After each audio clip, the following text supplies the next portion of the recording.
Muy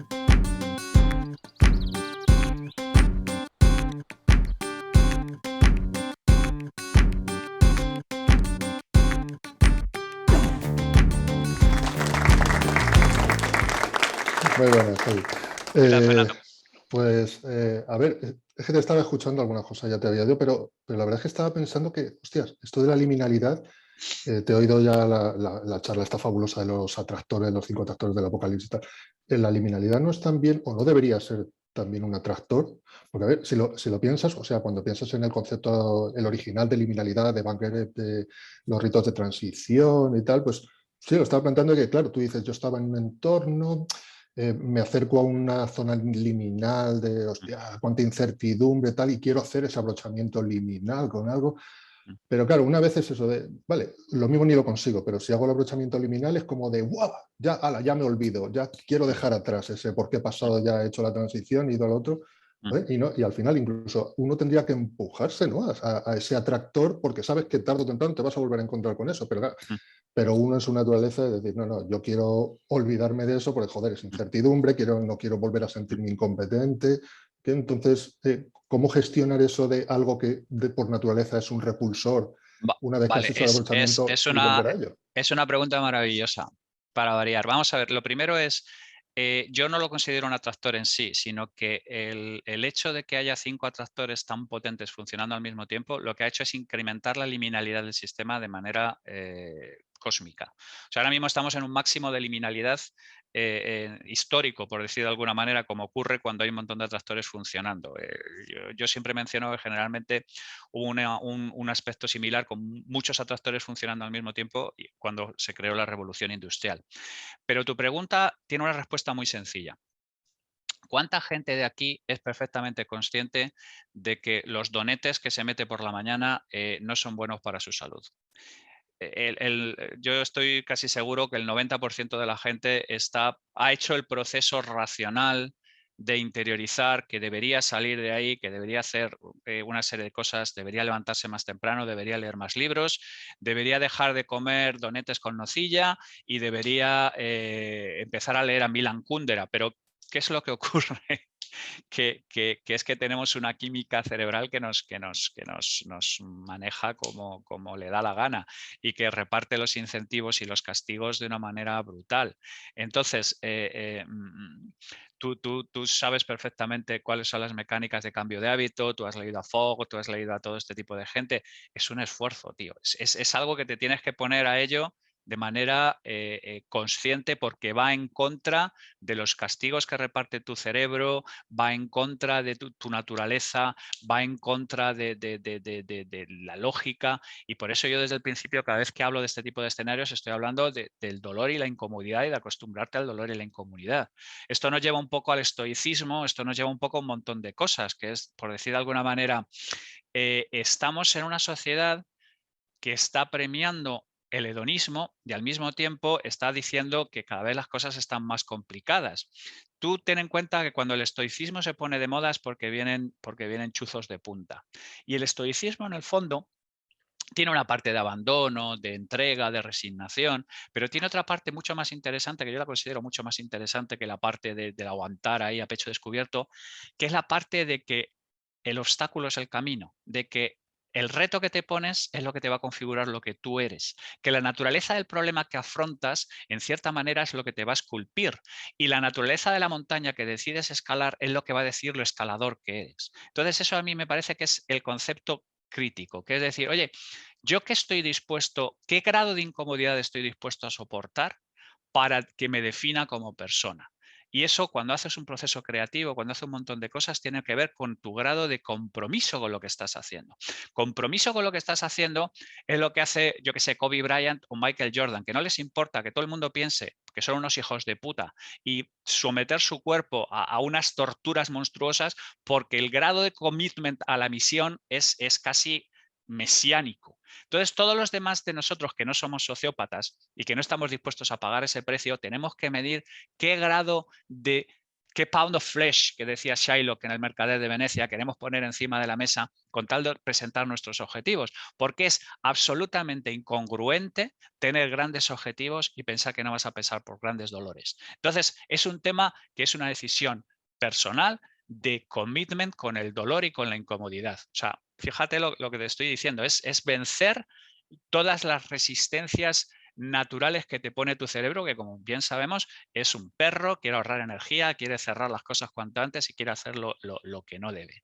Entonces, por intentar hacer un poco de wrap up de lo que tú estás planteando, yo personalmente creo que el estado de inestabilidad extrema que nos lleva a un estado de liminalidad extrema es el derivativo, ¿vale? O sea, nuestros padres tuvieron que gestionar mucha menos liminalidad. Su idea fundamental era encontrar un trabajo que les durara para toda la vida, encontrar una pareja, tener unos hijos. Digamos que la liminalidad que tuvieron ellos que gestionar, que fue con mucho trabajo y que fue con mucho esfuerzo, pero digamos que de alguna manera había una especie de carrera. ¿Vale? Tú lo sabes también como yo, que el problema fundamental es que ahora hay un montón de gente de 50 años diciendo que, oye, yo hice mi parte del trato, ¿qué cojones pasa conmigo?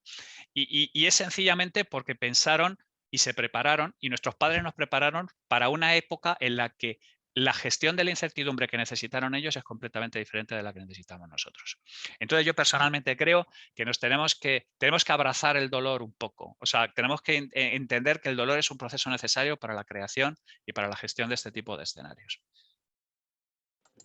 Y gracias por tu pregunta, que es cojonuda, como de costumbre. Que si nos puedes dar alguna recomendación, nos puedes dejar o contarnos alguna recomendación de temas para leer sobre este tema. Tengo una lista de libros CPS que están disponibles en Twitter. Que no sé, Fernando, ¿eres tan amable de subirla al chat para no tener yo que estar aquí vagambudeando? Sí, la cojo un momentito y la pongo, gracias. Muchísimas gracias a ti. Hola, buenos días, Javi, ¿qué tal? No sé si te acordarás de mí. Hemos estado juntos en un par de trifulcas. Tengo vagas referencias tuyas. Cuéntame. ¿Qué es de tu Vale, a vida? ver. Pues nada, aquí a punto de salir de casa para el trabajo y escuchándote. A ver, mi pregunta es la siguiente. Todo el tema de afrontar el dolor, esto pasará, el obstáculo es el camino, etc, etc, etc, estoicismo, está claro meridiano. La cuestión es que nosotros tenemos un cuerpo que es finito, que tiene unos recursos finitos, que llega a un punto que dice, oye, tengo que descansar. Tanto así la mente, recuperar energía emocional, física y demás.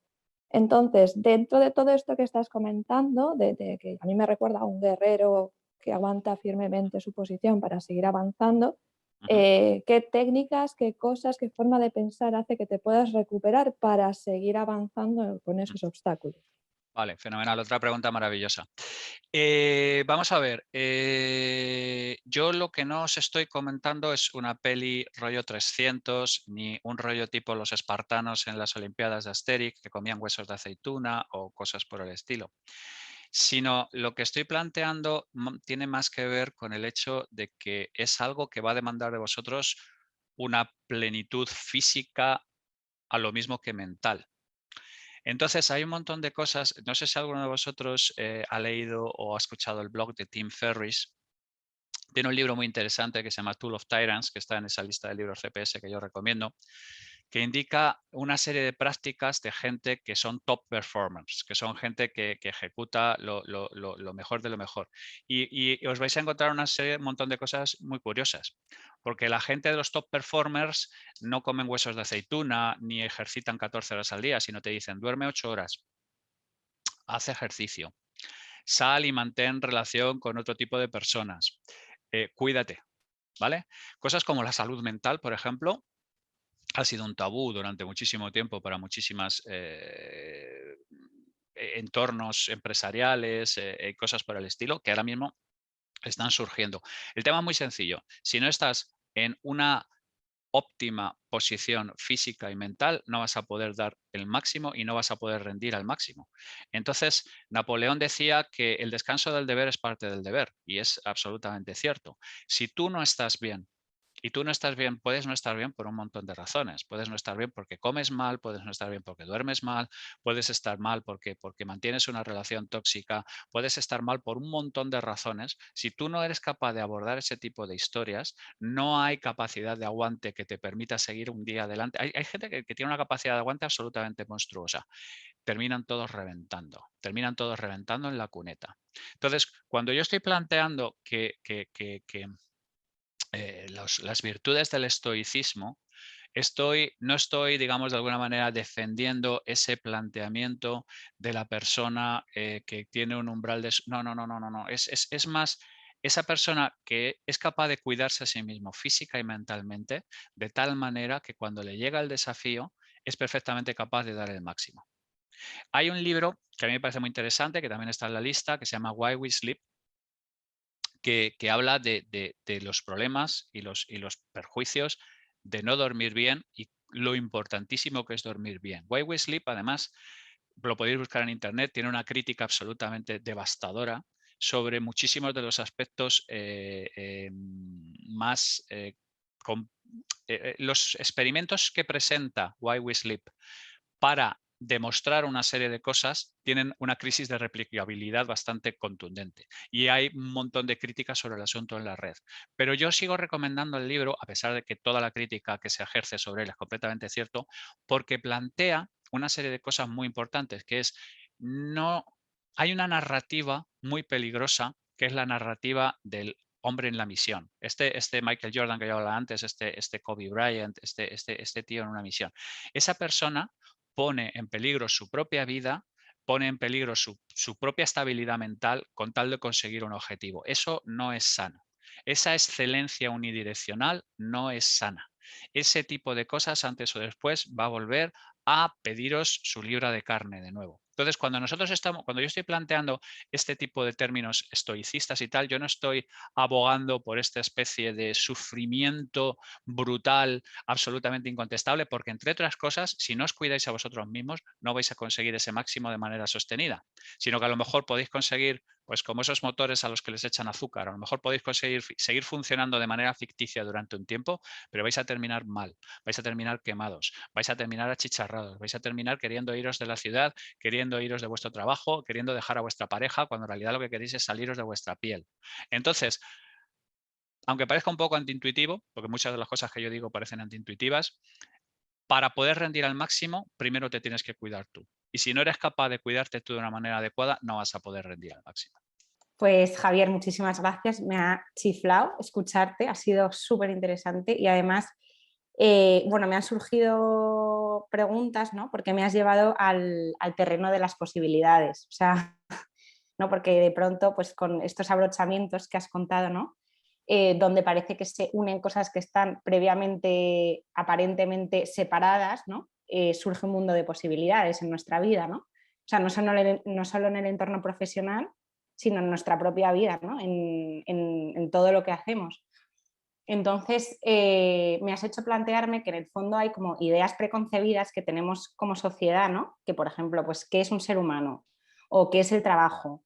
O cosas que nos mueven profundamente en todo lo que hacemos, que nos encorsetan un poco, ¿no? Que nos tienen como en unos límites y nos impiden llegar a esos abrochamientos, ¿no? Porque parece que las cosas son una cosa y no pueden ser otra. Entonces, te quería preguntar dos cosas. Una, si crees que los momentos de crisis,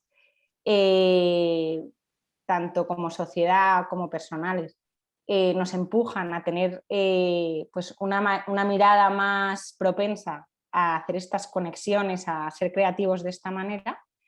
Y la otra es que si crees, o sea, ¿cómo ves el tema de los referentes? Porque yo lo que veo es que la educación que recibimos nos dificulta mucho soñar en este sentido, ¿no? Parece que cuando quieres conectar cosas separadas que nadie ha hecho previamente, estás fatal y todos esos, no sé cómo lo has llamado antes, pero top performance muchas veces no son precisamente personas que conectan y que se salen de la caja, sino gente que ejecuta en lo establecido y que es muy buena técnicamente, ¿no? Entonces, eso, el tema de las crisis, si crees que en ese sentido son positivas o pueden potenciarlo, y cómo ves el tema de los referentes, de la educación que recibimos. Joder, nada, dos preguntas así rápidas y sencillas y sin matices y sin... Bueno, vamos a empezar por el principio. Hay un montón de bullshit en toda la parte de crisis, se escribe en chino como oportunidad y como todo este tipo de historias, pero es que es verdad, es que es cierto. O sea, yo estoy absolutamente convencido de que las épocas de crisis estimulan este tipo de creación, por una sencilla razón, porque el driver más poderoso para la innovación es la necesidad. Y entonces una persona colocada en una situación, de hecho los que estéis familiarizados con la innovación que hayáis acudido aquí, estaréis familiarizados con el concepto de la plataforma ardiendo, ¿no? Los pioneros de la innovación decían que la única manera muchas veces de arrojarte a las frías aguas del Mar del Norte era cuando tu plataforma petrolífera estaba ardiendo. ¿Vale? Entonces, durante mucho tiempo, muchos de mis clientes eran gente completamente desahuciada que acudía única y exclusivamente en plan de decir, bueno, pues la ciencia normal me ha desahuciado, voy a ver qué dice este gilipollas. Entonces yo sí, estoy absolutamente convencido de que las épocas de crisis incitan a este tipo de acciones. Lo que no podemos decir es que la parte de narrativa bullshit que hay asociado con todo esto es que cuando nos pasan cosas malas, no es que son cosas malas, sino que son oportunidades. No, perdona, las cosas malas son cosas malas.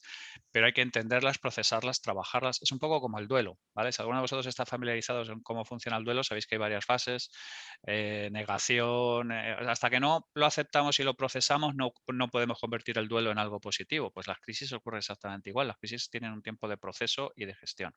Pero yo estoy absolutamente convencido de que las crisis están asociadas con que tú estés más predispuesto a producir esa incomodidad cerebral de la que estamos hablando en el principio. Entonces yo ahí sí lo tengo claro. No me compro la fiesta de que todo lo que pasa mal y todas las crisis son yuppie, porque no, porque son cosas chungas, pero que sí incitan a una mayor creación.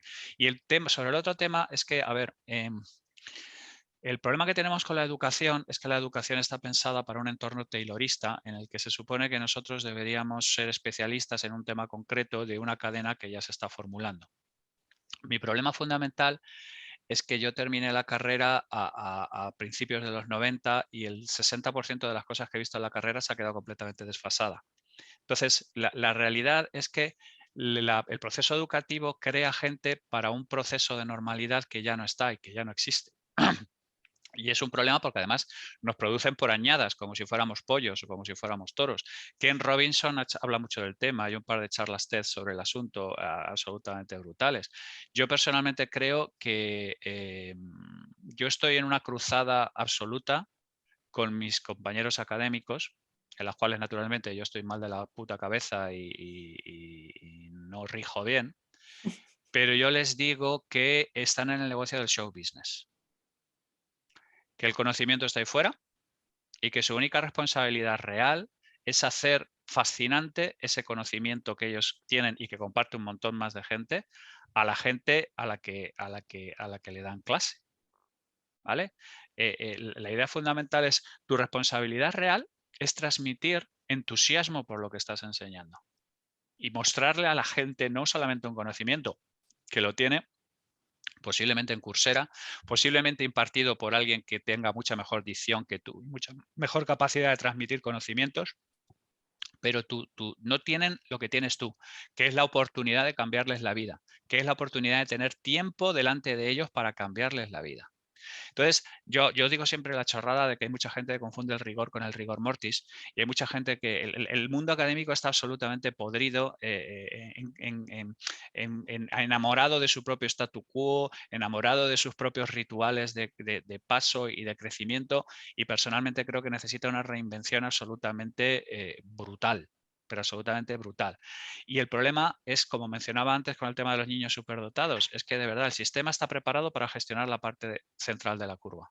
Quien se sale por la izquierda y quien se sale por la derecha son errores estadísticos y hay que enuclearlos. Y el problema fundamental es que ya no hay ese mundo taylorista que nos están vendiendo, porque la mayor parte de las cosas en las que trabajaréis vosotros en 10, 15 años es que no existen en este mismo momento y sin embargo seguimos preparando a la gente para ese tipo de trabajos y para ese tipo de rutinas que todavía no existen. Entonces uno de los sitios donde más cambiaría las cosas es en la educación. No lo puedo hacer porque no pertenezco al statu quo, pero sí lo puedo hacer desde mi modesta mi modesta posición como profesor, que es decir, mira, yo soy consciente de que estoy en el mundo del show business, mi propósito es entretener y al mismo tiempo transmitir a la gente que lo que hago, lo que sé y lo que ellos deberían ser mola y es interesante. Yo siempre digo una cosa, que es que un buen profesor te puede cambiar la vida, pero es que eso tiene un reverso, que es que un mal profesor te puede joder la vida para toda la vida, te puede hacer odiar las matemáticas para toda la vida, que es un tema fascinante, te puede hacer odiar cualquier cosa para toda la vida. Entonces, yo personalmente desde aquí mi abrazo y me postro a los pies de la gente que es profesor por vocación y que es capaz de transmitir entusiasmo por lo que hace y lo que dice, y mi más profundo odio, y espero que os muráis retorcidos de dolor con una hemorroide a medio tapar, a toda la gente que ejerce de profesor y no es capaz de entender la responsabilidad que tiene y que está ahí como podía estar en un puesto de perritos calientes. Una pregunta también sobre digamos, la liminalidad en sí como espacio, como limbo. ¿Qué opinas sobre la gente, bueno, la gente, o sea, gente que a lo mejor abraza la liminalidad, se aproxima a ese limbo para ir a otro lado? ¿O gente que directamente se queda en ese límite a ver si sale o se queda ahí encerrado para siempre sin llegar a ningún lado? O sea, ¿cómo es abrazar la incertidumbre con un propósito o simplemente quedarse ahí por si suena la flauta? No, a ver, es que me gusta la pregunta tiene bastante miga. Yo siempre digo, por ejemplo, que la estrategia sin ejecución no es estrategia, ¿vale? Porque la estrategia no es tanto identificar el problema como aplicar brutalmente la fuerza para solucionar el problema. Pero es que la gestión de la liminalidad sin objetivo no es gestión de la liminalidad, es pagar sin propósito, por decir de alguna manera. Entonces, a la liminalidad hay que acercarse con un objetivo en mente, que suele ser resolver un problema concreto, bien sea tuyo personal o bien sea, digamos, del exterior. O sea, la falta de objetivo no solamente diluye tu estrategia, sino que diluye la aplicación de la fuerza, que es tan importante como la parte de la estrategia. Entonces hay un montón de gente que se dedica a experimentar sin objetivo. Yo personalmente creo que sin propósito es absolutamente imposible la creación. El pajerismo sí, pero es que el pajerismo no es la creación, ¿vale? Yo diferencio mucho entre, igual que hay una especie de diferenciación artificial entre el thinker y el doer, hay una especie de contraposición falsa. No, yo personalmente que los thinkers de verdad son doers de verdad, ¿vale? No hay, porque si yo a Platón le tengo mucha manía porque es un tío que intelectualmente construye maravillosos castillos en el aire, pero a la hora de bajar la pelota al suelo ha creado un montón de constructos de los que todavía estamos sufriendo porque pensamos que hay algo noble en el mero acto de pensar sin bajar la pelota al suelo, y yo personalmente creo que es un tema problemático. Así que yo el tema del objetivo y el tema del propósito lo considero absolutamente crítico a la hora de acceder a la liminalidad, porque si no, además, es también exponerte al dolor y al desorden y a la incomodidad sin un propósito. Eso tiene más que ver con yo prefiero, por ejemplo, Escotado, que se ha muerto hace nada y al que me postro de rodillas. Yo prefiero una aproximación como la que tenía Escotado a las drogas, que era saber de qué era eso, para qué era eso y cómo eso, que la gente que toma drogas de manera recreativa sin pensar en cuál es su propósito. A mí, en general, los acercamientos a la liminalidad sin propósito suelen ser completamente estériles y además te ponen en peligro, porque si tú te acercas a la liminalidad de verdad, estás incómodo y estás en peligro. Entonces, yo personalmente creo que el propósito es absolutamente crítico a la hora de acercarse a la liminalidad. Muchas gracias. A ti. Buenos días, Javier. Me has alegrado el viernes con tu charla. Ha sido estupenda por todo el conocimiento que has compartido y por todas las preguntas que me has hecho reflexionar, ¿no?, sobre ello. Y creo que 3 conceptos son muy importantes en lo que has dicho. No sé, para que tú los focalices más y lo puedas expandir más. Es el hecho de la filosofía oriental o la cultura oriental, que yo creo que también puede aportar mucho, ¿no?, que es una cultura que no solemos trabajar mucho aquí, pero puede favorecer mucho el concepto de eliminar. Después, el segundo, Creo que hay un inconveniente de corto plazo. Siempre todo se busca a corto plazo. Nadie busca un poquito más de plazo, echar más el producto, llevar mejores proyectos, sino que todo quiere un resultado rápido. Y después un tercero que me parece súper interesante es que todo el mundo sabe respuestas, pero nadie sabe hacer las buenas preguntas, que es un concepto que en las empresas o alrededor de en la sociedad se encuentra muy a menudo, ¿no? De que todo el mundo sabe responder a todo, pero no todo el mundo sabe preguntarse y dudar y ver qué puede cambiar. Yo creo que son tres conceptos que sería interesante que a ver si lo puedes expandir un poquito más. A ver, como a mí me gustaría, necesitaría 3 días también, de nuevo, porque claro, como es que sois unos cabrones, me traéis cada melón aquí a la puerta de la casa, pero voy a intentar sintetizar para no matar de asco a la gente. Aspecto oriental, absolutamente, pero es que tú solo tienes que ver a los grandes filósofos orientales, o sea, es que son gente que se maneja, tú solo tienes que ver los koans, solo tienes que ver este tipo de cosas, son gente que se maneja mucho mejor que nosotros en la abstracción, en la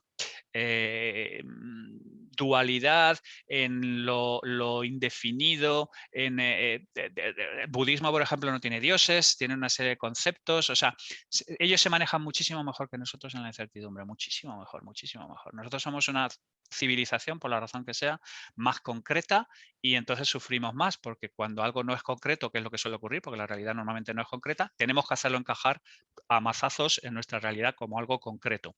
Eso ayuda también con la parte de la polarización y eso ayuda también con un montón de cosas. Sobre la parte del corto plazo no puedo estar más de acuerdo, pero es que ocurre otra cosa. El cerebro, que es otro hijo de puta, como ya he comentado, nos parecemos mucho más a los delfines de lo que queremos admitir. Nosotros queremos saltar por los aros y recibir un pescado. Y es porque recibimos nuestras recompensas y nuestras gratificaciones cerebrales, nuestros neurotransmisores, nuestras dopaminas y tal, lo recibimos de manera inmediata. Tenemos un problema gordísimo con la gratificación dilatada, con la gratificación que vendrá en el futuro o que gozará alguien. Hay un montón de acervos y frases en esto, pájaro en mano, ciento volando, todo este tipo de cosas, porque somos muy, muy tangibles, muy terrenales, muy del aquí y del ahora, no entendemos que es posible que nos muramos mañana, pero si acudimos a la estadística, lo más normal es que vivamos mañana, vivamos pasado, vivamos al siguiente y tengamos que gestionar una serie de cosas a más largo plazo.